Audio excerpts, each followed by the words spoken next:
Salute, Giorgio. Cheers, Joe. Thank you. And congrats on the Forbes article. That was a great article, man. Thank you, man. Thank you. And the Westchester, best of Westchester. Perfect timing. Yeah. Actually, today, as soon as I knew you were coming, so I said, let's send in the video. That was great. So tell me a little bit about what we're gonna. When you come to the Giorgios, first thing that everybody gets are the hot rolls and eggplant caponata. Right. It's funny because we started with, back 20 years ago, we actually started with chickpeas. And they were good. They were spicy. I think the Calabrian, people love chickpeas. Right. We ran out one night. I made this, and the reviews were insane. And I love it. Turned back, and that's about. I guess the first 2 years we were doing the chickpeas. 18 years. This reminds me of growing up, and this is how my grandparents and my great aunts would make it, and they would sitting on the stove all day, all day long with just like this with the bread. It's the best. You could always open up that Terra Nova and get a little bit of eggplant. Yeah, it's really something. We will make a meal just out of this. If I don't watch out, people will make a meal. It's true. It's the best. It's a great start. I love it. It has that saltiness to it. It's amazing. It's very good. Yeah. So, what do you got? To lighten it up for you a little bit for your first course, we're going to do the octopus carpaccio. Right. So, being that we're getting into the warmer weather, I'm start gearing up for, a little bit more light fare, things that go nice with the white wines and stuff. We got a beautiful Artemis cab we're drinking today, which will go great with your soft shell crabs I'm going to make you. Nice. So you're in for a great lunch. So I can't wait. Got my 2 heavy hitters. All right. Salute. All right, Giorgio, what do we got here? Joe, this is my octopus carpaccio. Oh, wow. I never saw it like this. It was how to get it on the dish fast in the kitchen. So I couldn't figure out how to slice it, get it on the dish. And the beauty of social media, someone else was serving it. And they showed they tipped their hand. They showed how they served it, and it was like a light bulb went off. Wow, this is amazing. And I was able to figure it out. Now it's becoming a staple. Like if I don't have it, people get disappointed. Really good. Yeah. So it's nice and light and fresh. It's light, it's fresh, it has the acidity, and then the best part that everyone goes is the crunch. Very good. That's what everyone goes. And those are Calabrese tarallis, the little pepper and fennel tarallis. Yeah, this is like a dish you see in Italy. Yeah. You don't see this. Thank you. So we're rocking with it, and then we'll have it all summer. Wow. 100%. Great. Yeah. Thank you. Thank you. Yeah, that's my favorite. My wife is so jealous every time she eats. She's going to be very upset. You made it for Joe? You make it for me? That's cool. All right. Start the show. That looks amazing, man. Our soft shell crabs. Right. So these are obviously in season from what used to be from Memorial Day to Labor Day was like a good rule of thumb. Okay. Every year they get earlier and earlier. This year we actually had them for Easter. Wow. So it was a nice surprise. I'll take them whenever they come. During the winter we do them with the shrimp. Same recipe, but we do them with nice big prawns. And people love this recipe either way. This is your best dish. This is the signature dish. That's it. I mean, if somebody asks me what my signature dish is, it's 100% the soft shell crab. So how did you come up with this, George? This is a great one. So I worked with a guy, Frank Bastone. Remember Frank Bastone? Yeah, sure. So he worked at Portofino. And back in the day, I was a busboy there. Yep. And he taught me how to make this dish, but it was with lobster. Okay. Whole lobsters chunked up, and then the same way. So I don't like to just like do someone's dish. I have to do your own spin. And when I remember eating the lobster, it was difficult. Yeah, no matter what, even though it was chopped up, you had to get it out and pain in the neck, cracking it open. It was a lot. Yeah, but flavorful. I mean, lobster arrabbiata is a tremendous dish. But this one, you just go to town, you eat the whole thing. The pasta underneath there is a little linguine aglio olio on the bottom. It has the spice from Calabria that we're looking for. Crispiness, the earthiness from the basil. Obviously, lots and lots and lots of garlic. Wow. It's a winner. It's a winner. Great, Georgia. Yeah. That's amazing. Have you ever tried those, Joe? No. Oh, great. It's amazing. Great. Yeah, it's just one of those dishes that. It's amazing. Yeah. Once they have it, it's not cheap. No. Nobody cares. Complains about the price. Nobody cares. It's the one dish that no matter what it costs, they don't look at the price. They just want it. They Right. come. And it's not something I see at other restaurants. I mean, I go. So a lot of people do it, and they do it franchise style. Right. Personally, I don't know. I feel like when it has the hard shell, it's made to be crispy, not soggy. Right. Like it's almost like eating. I don't know. To me, soft shell crabs were made to be fried. Right. And when people do them breaded and fried is a great recipe. But with the wet, when they do piccata and franchise, it's just not my style. Not your Actually, style. when people come and ask for it that way, I'll make it. Right. I cringe. I do. I cringe. I don't, because I'm like, You start changing your concoction. Yeah, but this is the way. I wouldn't change a thing. It's great. Thank you. So, Cheers. one of the things that this place is great for is obviously you do the cooking.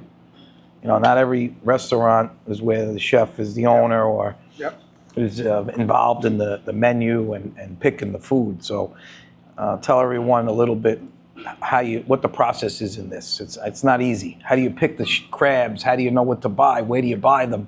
Well, I'm blessed because my brother-in-law sends me the fish. So, I mean, listen, it does start with your purveyors, man. Just like anything else, Joe. I mean, you could be the greatest realtor in the world. If you don't have a nice house to sell, you're not selling it. It's hard to sell. You know? So, with me, we're 100% ingredient-forward restaurant. I try not to overdo things. Right. And that's one of Keep the it main simple. reasons. Keep it simple, stupid. I mean, Traditional style. Yeah. Yeah. So, look, we wake up in the morning. Usually, as soon as I get home, 11:30 at night, I'll eat my dinner. But at the same time, I am looking at Instagram and I'm thinking about tomorrow. Wow. And usually something pops in that I see something I like, but I also know it's in season. Right. I know I can get it. It's available. It's fresh. And then the next morning, you know, we shop for it. We get it. We obviously start prepping 9 in the morning. Right. And then hope to put a good thing on the dish for people that come in. Nothing's ever frozen or left over. No, and we spoke about it also on the podcast where, again, sometimes people will make a special because it's not that it's wrong or right. But something is just like, hey, let's put it on special. It's time to get rid of it. Right. Our specials are special. Like this is a special. And then now you can see on a lot of people's menus, they're starting to call them features because specials got a bad rap. Like people knew, like, oh shit, it's the special. It must be old. Right. It really was becoming special. Let's get rid of it. Yes. Yeah. So now people are calling them features. Okay. Because it's like your feature of the day.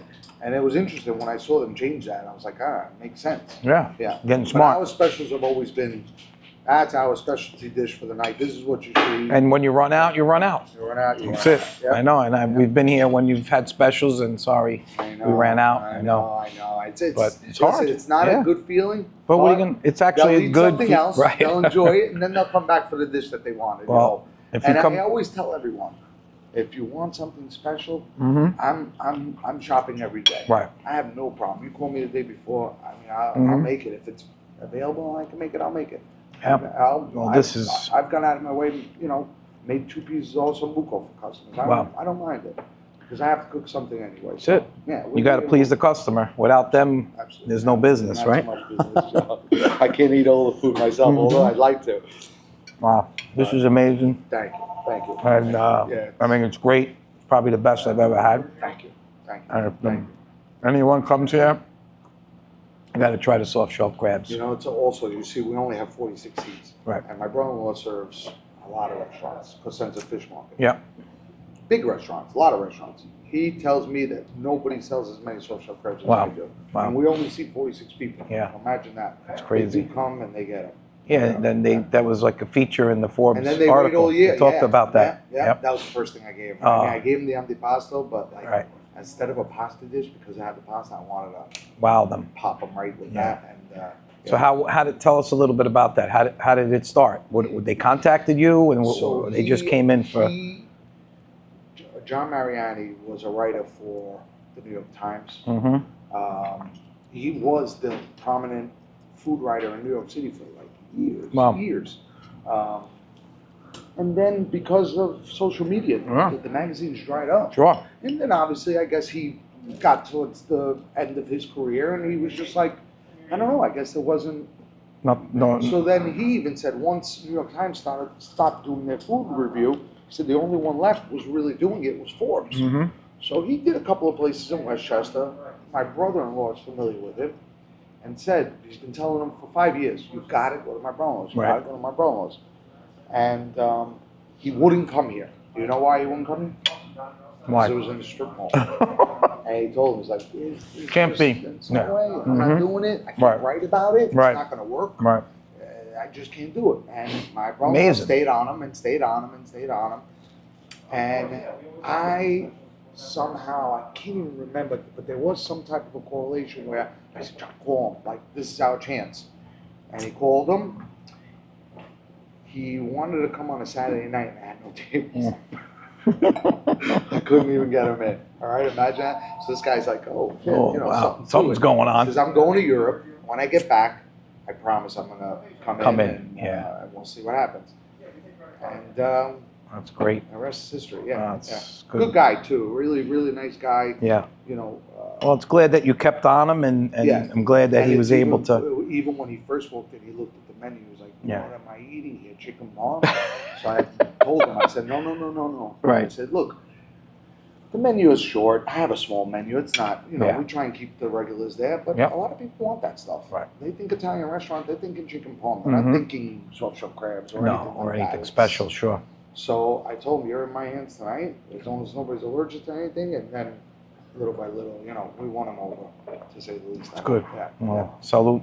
Cheers, Joe. And Thank you. Wish you Thank more you. success. Yes, Thank you yes. for this great meal. It was amazing. Thank you. Always a And, pleasure. Great to have you. We'll see you soon. Best realtor around. One day, when we get out of the Bronx, That's it. Joe will sell my house, I promise. All right, Georgie. Well, now for dessert, what do we have? There's nothing better than a sweet tooth, so this is a way to finish it off. Okay. Nice. Tell us what we have. Here we have stracciatella gelato, so it has chocolate chips, and then we finish it with a Sicilian orange extra virgin olive oil, Wow. fennel pollen, sea salt, and a crushed amaretti cookie. Again, we always trying to get better, so we go to the food shows. Yeah. And Partana, the olive oil company, Mm-hmm. was showcasing their olive oils. They had a lemon one and an orange one. Wow. And they Tasty orange.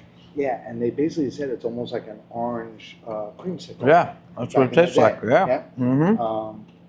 Wow. And when That's I tasted amazing, it, they man. blew me away. And then, you know, we put the sea You put a salt, little we put salt the fennel and- pollen to make it. Again, we try and use things from Calabria. Again, it's simple, it's clean. Yeah. It really does clean your palate, and it's just, it's a great combination. Oh my God. Yeah. This is great. Right? It's fun. So light. Yep. Yeah, it's different, and it's a Yeah. good way to end the meal. Definitely. Yep. That and an espresso, you're good to go. And that's for better. Wow. Cheers, Joe. Salute. I'm glad you stopped by. Thank you. What a lunch. Come down to the Giorgio. Food, dessert, coffee, wine. What else could you ask for? Great host. The only thing is, Joe's the only one allowed to come to lunch. We open up at 5. No